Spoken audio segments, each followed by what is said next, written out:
Trigonometry ratio टेबलवरून आपण दुसरं example पाहणार आहोत. Sine 30 degree into cos 60 degree plus cos 30 degree into sine 60 degree. टेबलवरून आपल्याला सगळ्या ट्रिग्नॉमेट्रिक अँगलच्या फंक्शनच्या व्हॅल्यू माहिती आहेत. Sine 30 degree is half, sine 60 degree is √3/2, cos 30 degree is √3/2 and cos 60 degree is 1/2. या सगळ्या व्हॅल्यू आपल्याला एक्झाम्पलमध्ये पुट अप करायच्या आहेत. त्यानंतर 1/2 मल्टिप्लाय √3/2 प्लस √3/2 मल्टिप्लाय 1/2.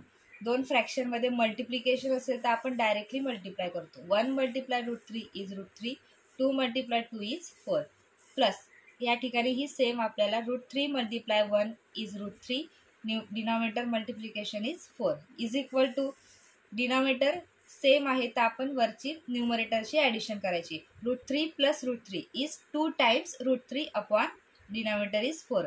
2 ने डिवाइड करायचा, आन्सर इज √3/2.